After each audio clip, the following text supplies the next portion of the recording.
Hey everybody, I'm Marquise Cunningham here. I am the Director of Content Marketing here at Curable.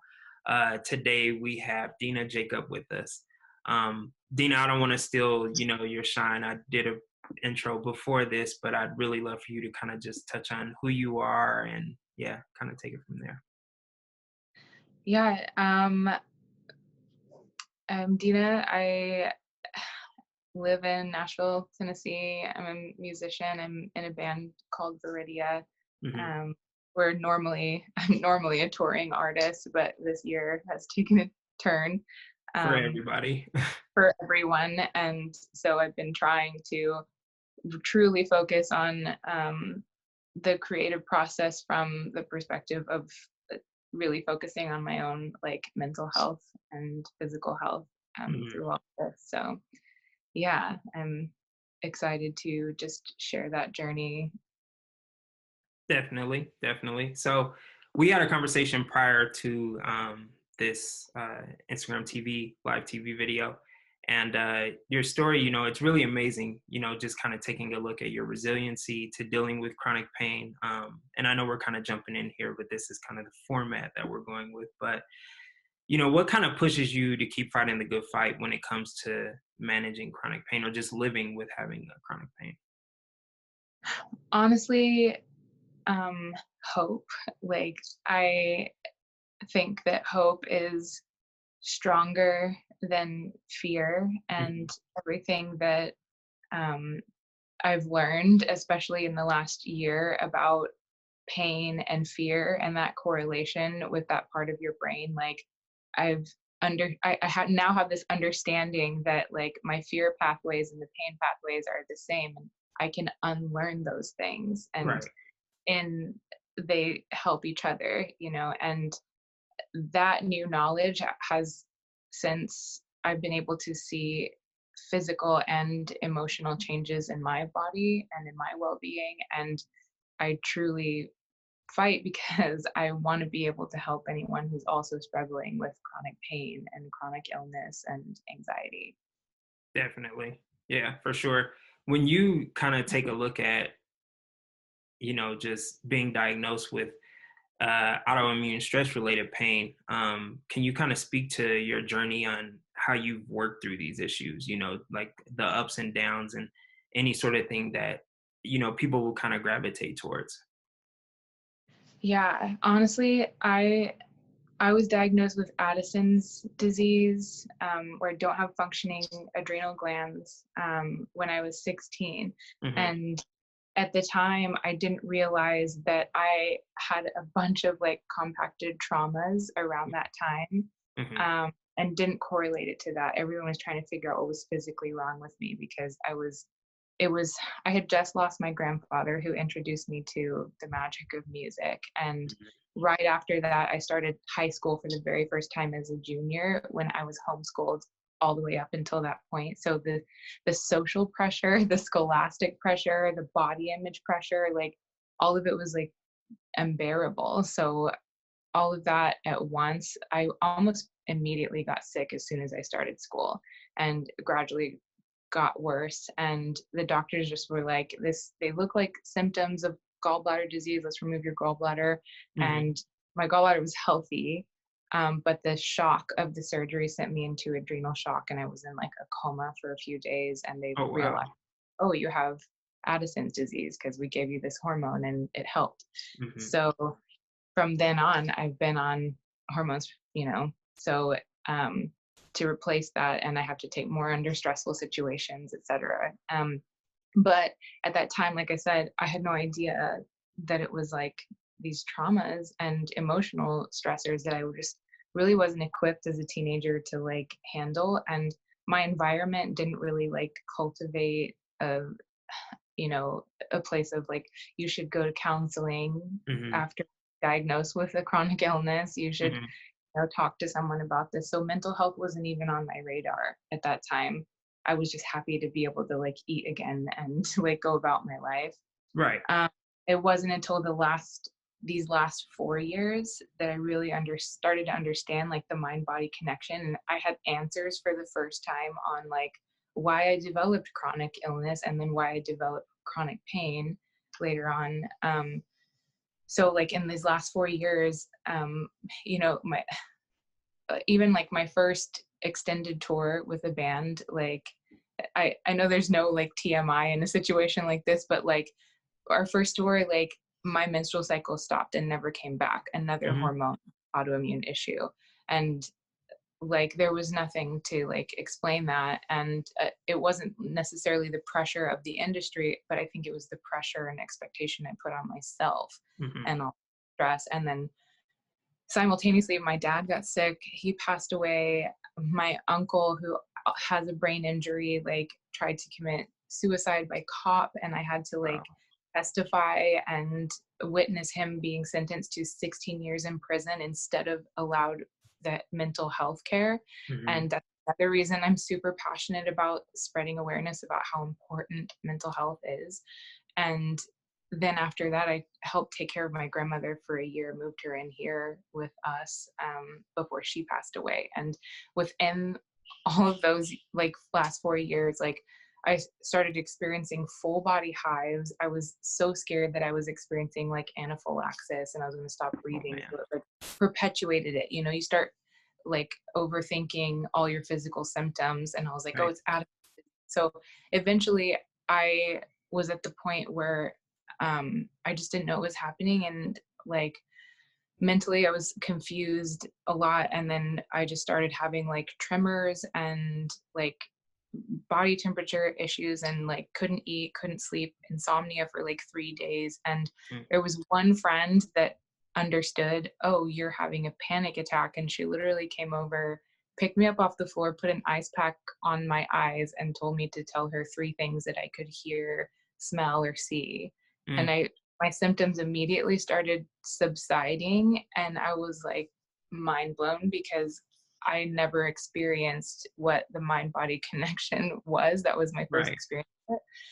So on that, like right after that, I started antidepressants, and I started my journey of like seeking out counseling, seeking out like I found all of Dr. Sarno's books on like healing back pain and mind Hmm. body. I found Dr. Batson, the local psychiatrist, that introduced me to TMS, and Hmm. she introduced me to Alan Gordon's recovery program, to the Curable app. Hmm. And honestly, the last year and a half is I've just been doing that research and that studying every day, and I've seen my back pain went away, my sciatica pain went away, my neck pain went away, my jaw pain went away. Hmm. But I still struggle with panic attacks, but I can now recognize, oh, I have a migraine, I have like nausea. I'm not sick. Like I can now start to differentiate between what is like a physical warning signal that something's physically wrong with me, or no, something just happened in your life that you need to tend to, and it's okay to feel fear or sadness or Right. pain, you know, like Right. emotionally. So yeah, I those are all the things that, and just going to a therapist too, like nothing can replace like having someone walk through that journey with you, and surrounding yourself with people that are Hmm. supportive and empathetic of that journey too. So Yeah, yeah. community is super important. I mean, even when you kind of just spoke to, your friend coming over, and I think being able to surround yourself around a community, especially because sometimes, things are tough topics to talk about. Even when you spoke to you being a woman, which is something I know nothing about, but your menstrual cycle and how it stopped. You kind of touched on you said TMI, but I think that that's just subconsciously that things that people do because it's not often verbalized, it's not often communicated, There's just so with much. just with different things that they'll deal with, that people will deal with. I agree. I think there's just so much shame Hmm. surrounding certain emotions or certain things that you're going through physically, that you are afraid again of like sharing, for fear of being misunderstood or Right. whatever, you know. Like for me, feelings of fear were always shameful. You Hmm. know, I grew up in a household where my dad always said he wasn't afraid of anything, but he was super protective of me. And I Hmm. knew he was afraid of like losing me. So like I've learned to be very like hyper vigilant about everything. I learned that protectiveness from him. And at the same time, I'm also been working hard at like hiding fear and not experiencing it, running away from that feeling. Right. Right. Definitely. So you also touched on, just being introduced to the Curable app and, Dr. Sarno and Dr. Batson. And, through this, you've made a ton of strides in alleviating your chronic pain. What's been the most helpful lesson that you've learned from all the resources that you have access to? It's like it was a little bit hard to think of um, just like one specific thing. I think I'm gonna name like three really quickly. um, but are you still there? Because it like froze. Oh, it did freeze. You froze. Okay, there you go. Oh, Okay, okay. back. Yep, we're back. You could just Okay, restart with the answer. I'll edit that part out. okay, cool. So, so it was kind of hard for me to just like name one thing that was the most helpful. Like I would like to say that there's two or three Okay. that I wanted to highlight. Um, so like one thing was that no sensation is permanent. Like Mhm. that was huge for me because of the whole fear thing perpetuating more pain signals. Right. Um, and that honestly, like the most important thing really was self-compassion, um, which is something that I've never been good at. Like I'm very compassionate towards other people, but I have a really hard time like being compassionate and showing grace to myself. And honestly, one of the most invaluable like tools was in the Curable app, the guided meditation, specifically the fear release one. It was the first time I'd ever experienced it guided to like thank myself for Mhm. that feeling of fear because it is there to protect me, to thank myself for working so hard to keep me safe. And it just changed my entire perspective of the purpose of fear. Mhm. And it, for that moment, made that feeling safe enough to feel. And like, I was able to, like, in that moment, my migraine started to subside, my stomach cramps and aches started to subside.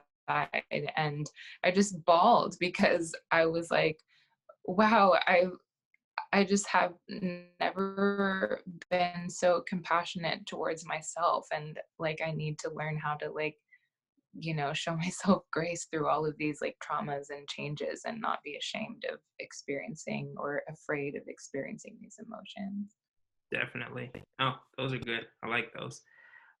So lastly, with new music on the horizon, and you use your music as a creative outlet, emotional outlet, just as a way to kind of speak your truth and live in your truth.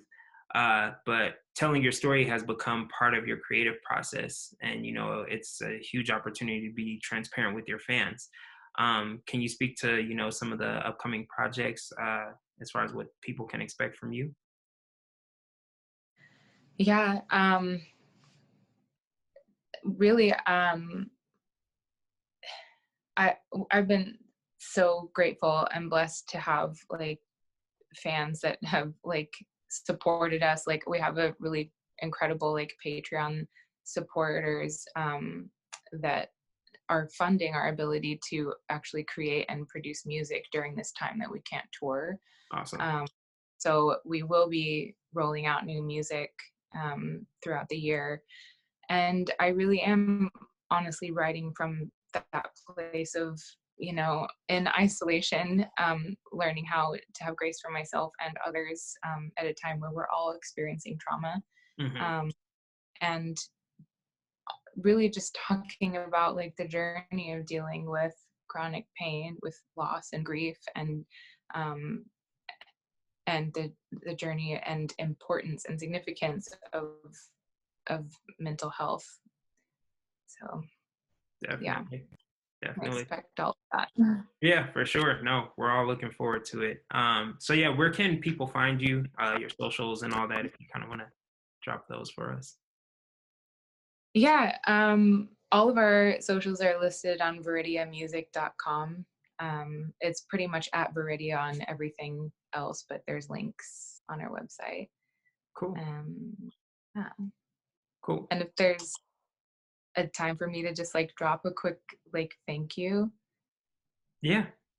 is that cool? Like Yeah, I go really ahead. Go ahead. so like um I know I met Laura, you know, the CEO, and like I don't know who all is like a part of the Curable team, but I really genuinely want to say I'm not trying not to cry. You can I cry. It's genuinely okay. genuinely Emotions want are to say, good. yeah, like thank you for creating such an invaluable tool. Like Hmm. I don't know how I would have gotten through this year, like not just with like the incredible support of like my husband and my friends and family and fans, but without resources like this, it's so hard. Like this was the first time I truly felt understood, and I had scientific and like psychiatric, psychological like evidence to back up like everything that I've been feeling like pretty much my entire life. And like I really feel like this is a universal necessity. Like Hmm. mental health, we all have brains. We're all in some way either experiencing or affected by someone who's dealing with chronic pain Hmm. or anxiety or chronic illness, and all of those traumas come from that same part of your brain. I really believe that all of the resources in the Curable app, the meditation, the education, the brain training, is so invaluable to anyone like that can relate to that. And I wish that I had a resource like this when I was a teen and experiencing those sensations for the first time, for someone to like tell me that it's safe. You know, Definitely. this resource is an emotionally safe thing, educational resource to listen to, and I'm eternally grateful. It's changed the trajectory of my life, and anyone who listens to it, I highly recommend it because it will change, you know, your perspective and your empathy, and I believe in the healing that can come from that. Definitely. I think that it's important for us that you're able to find value in what we're doing here at Curable. That's part of the reason why we exist today. So the fact that you're a walking testimony to just living with chronic pain and being able to navigate life with chronic pain and finding resources for it and being open to speaking about it, that it means a lot to us for sure.